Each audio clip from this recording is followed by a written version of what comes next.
নমস্কার বন্ধুরা, কেমন আছেন আপনারা?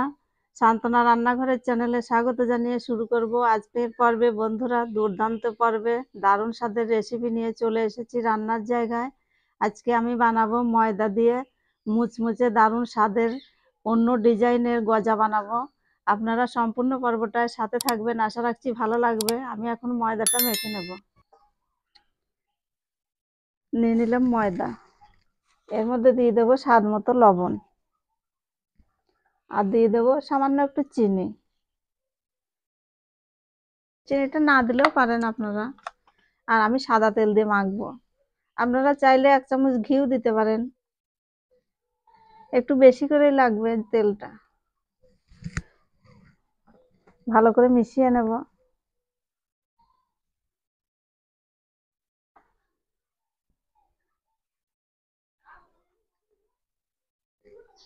সব উপকরণ মিশিয়ে নিয়েছি। আর দেখুন ময়দাটা কেমন হয়েছে। এই যে মুঠো হয়ে যাচ্ছে, আর ভেঙে দিলেই ঝুরঝুরে হয়ে যাচ্ছে। আমি এখন অল্প অল্প জল দিয়ে ভালো করে মেখে নেব, একটু শক্ত শক্ত করে মাখবো ময়দাটা। আর এত সুন্দর দেখতে, আর এত টেস্ট, আপনারা একবার যদি বানিয়ে খান না, আর তা আপনারা বাজারে যাবেন না, বলবেন যে না আমরা ঘরেই তৈরি করব। খুব সুন্দর।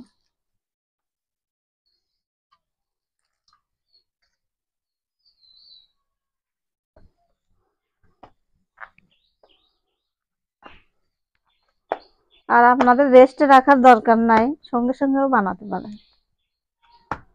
আমার মাখা হয়ে গেছে।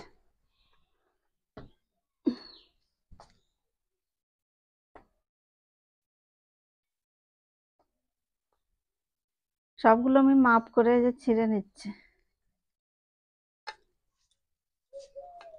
বন্ধুরা, আমি সেই সুস্বাদু গজা তৈরি করব এবার। এই যে একটা গোল করে নিলাম, এবার আমি রুটিটা বেলে নেব।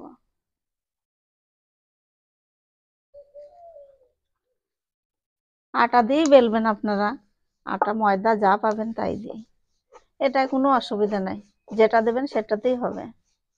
ময়দা দিয়েও করা যায়, আটা দিয়েও করা যায়।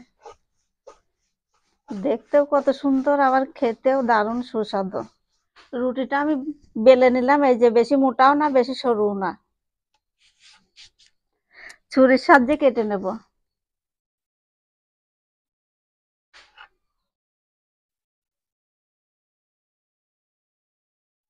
এবার আমি মাঝখান দিয়ে সরু সরু করে কেটে নেব। আর এক পাশে আমি এই যে একটুখানি বাজিয়ে রেখে দেবো, আর এই সাইডটা একদম পুরো কেটে দেবো।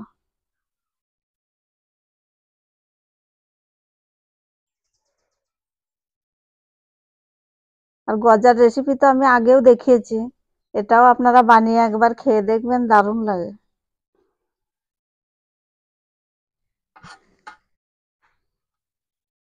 সব কাটা হয়ে গেছে, আমি 3 ভাগে ভাগ করে নেব। আপনারা 3টেও নিতে পারেন, 4টেও নিতে পারেন।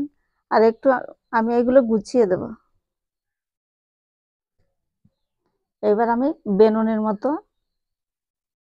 পাকিয়ে নেব।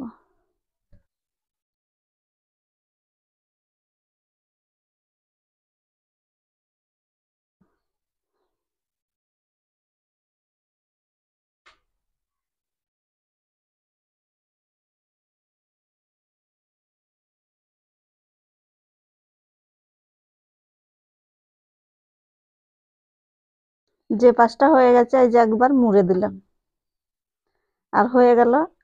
এবার এই পাশটা গুটিয়ে নিয়ে এই যে জয়েন করে দেব।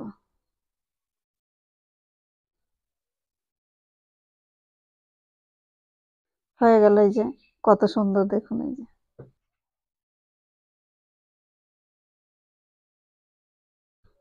হয়ে গেছে।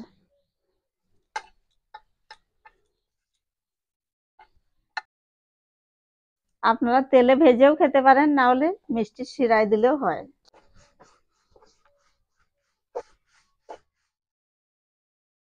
ওইটার মতো আবার এই যে বানিয়ে নেব। বাকি যেগুলো আছে সব এইভাবেই বানাবো সব। খুব সহজ, একবার দেখলেই পারবেন আপনারা।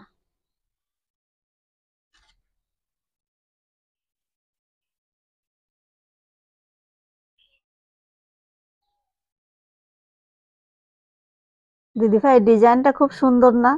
আমার তো বেশ ভালো লাগছে। এরকম করেও আবার গজা বানানো যায়, সেটাই দেখার। আর দেখতেও কত সুন্দর লাগছে, আর খুব ঝটফট হয়ে যায়। কত সুন্দর লাগছে।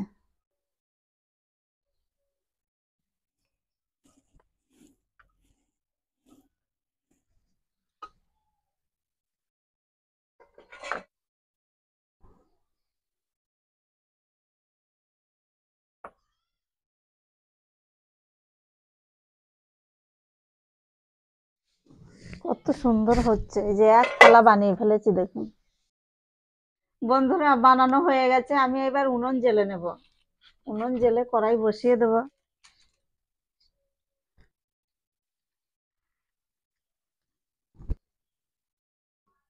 কড়াই বসিয়ে দিলাম, এবার আমি ভেজে নেব।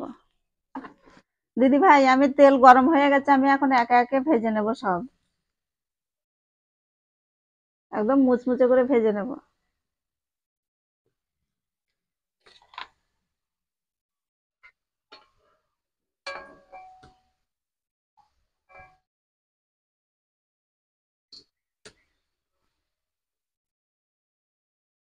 বন্ধুরা, ভাজা হয়ে গেছে, তুলে নিচ্ছে। একদম লাল লাল করে ভেজে নিয়েছি, এই যে খুব সুন্দর করে।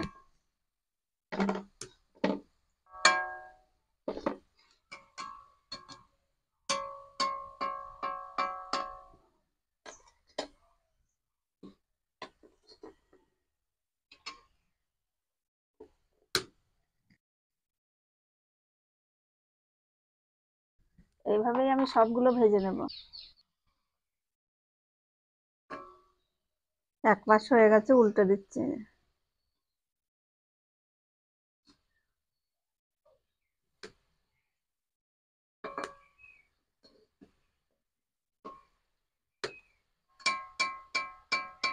ভাজা হয়ে গেছে, তুলে নিলাম।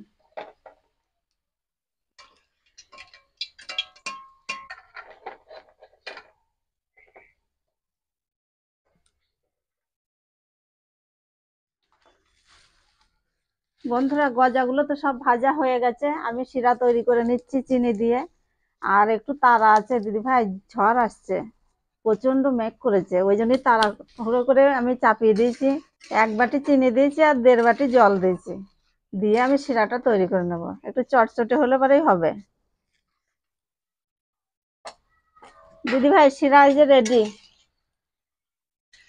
একটুখানি বললাম না, চটচটে হলে পরেই হয়ে যাবে। আমি এখন একটা করে নিয়ে দিয়ে তুলে নেব সঙ্গে সঙ্গে। এগুলো বেশি রসের দরকার নাই, হালকা একটু হলেই হবে।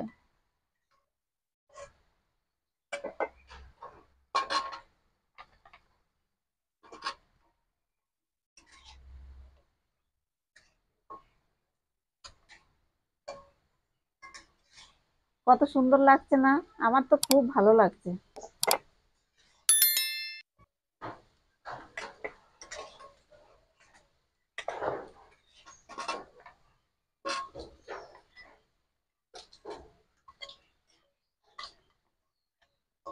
চিনি শিরায় দিয়ে আরো কত সুন্দর লাগছে।